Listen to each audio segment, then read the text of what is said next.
Yes, hi, welcome. Anong sekreto sa 15 years na tagumpay? Palagay ko ang sikreto is yung pagmamahal sa show. Hindi lang ako kasi, pati yung staff, yung crew, yung creative, tsaka lahat ng cast, yung buong cast. Pare-pareho kaming mahal yung show, nagmamalasakit para sa show. Meron kaming passion sa ginagawa namin. Meron kaming beauty tips, so may passion and beauty tips. Luma. Palagay ko yung nag-contribute sa overall success ng show. Where's si Tanova at saka si ano? Nasa kabilang location. Yung krong-krong na nakatulong. Miss Manilin, anong nag-jive? Paano ka nag-jive? Yung ganito, masaya lang kami talaga eh, simple pa lang.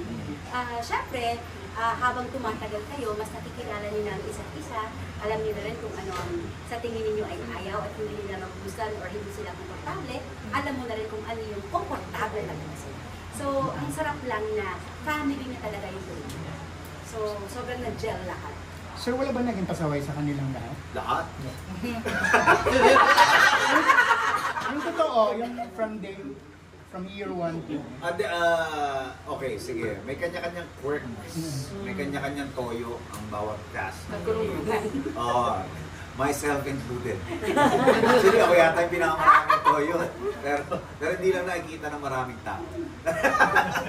Pero hindi, pero ano yan eh, yung mga yan, pagka sinabi ko, trabaho. Kaya, tapos sila, hindi.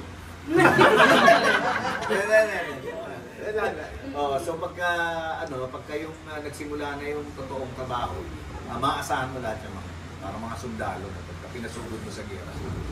How involved are you in the show? Kasi kanina napapansin namin na pag may maling angle, parang pinapakat mo. Or...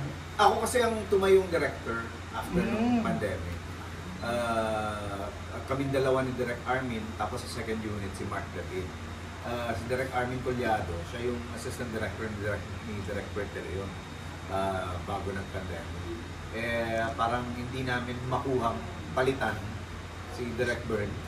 So, inassign na lang ako as director. Pero, technically, ano pa rin ako, parang mas artista. Kaya lang, kine-carry lang namin yung legacy na dinalang nila. Yung family ba na to, may inspiration ba to? Or sa simpleng Pinoy lang na hinuhugot niyo? Kasi di ba? I would say na ang pinaka-inspiration is John and Marcia. Kasi John and Marcia, ang premise ng John and Marcia, isang mahirap na individual, si John, tapos nakapangasawa ng may kaya na babae, si Marcia. At yung struggles niya, kung paano i-maintain o paano to keep the family afloat. Eto, parang naging twist na to, swerte si Pepito eh. Siya, biglang yaman. Pero ang nagiging problema ng, according to services, ayon sa survey, marami sa mga Pilipino, yung mga biglang yaman, tapos naghihirap din kaagad. So, ito yung gusto namin maging inspiration, yung show na to, para makatulong sa mga tao mo nagkaroon ng swerte, kung paano nyo alagaan yung swerte. Pero hindi nyo masyadong inangkla sa loto, sugal o something. Hindi, no? Actually hindi eh. Nilayon nyo? Oo dumaan lang talaga, nagkataon lang na yun yung ano. Sinuwerte talaga doon. And then hindi na namin tinatakaw yung tungkol sa kasi sobrang nga naman ito. Oh, in a way. Doon sa... Speaking of that, yung mga touchy subjects ba ng buhay Pinoy na deliberate yung iniiwasan? Wala naman. Parang wala kaming iniiwasan talaga. In fact, marami kaming mga episodes na hindi totoo, hindi itatakal ng mga regular na sitcoms. Pero kami medyo may balls. Tatapang-tapahan. Kasi ano naman, we make sure na pag in-approach namin hindi offensive. At saka may substance pa rin. Yung hindi yung masabi lang. Meron pa rin kaming parang norms at saka yung sinusunod na regulasyon. Hindi ka ba rin makakaampak, hindi ka ba rin makakasakot. Paano nyo dinidetach yung sarili mo sa bubble gun to you? Madali lang naman kasi yung Bubble Gun is a series of sketches yun na iba-ibang mga characters ang ginagawa. Pero dito, isa lang. Talaga, consistent. So medyo, hindi mo gano'n kayo. So wala kayong kabit-kabit na minsan o never na? Ay, hindi kami, wala kami dito. Excuse me. Bawal yun. Excuse me, ha? Excuse me, please. Bawal yun. Bawal ang kabit sa amin. Dede, your question.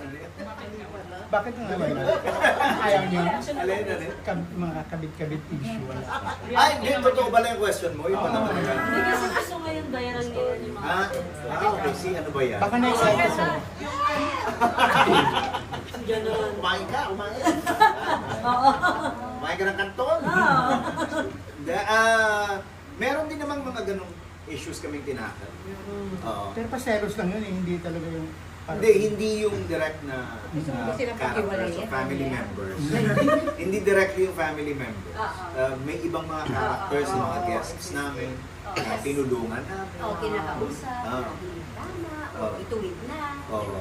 Kung hindi naman naging successful, di ano na lang, i-explain na lang na ang buhay ay talagang yun.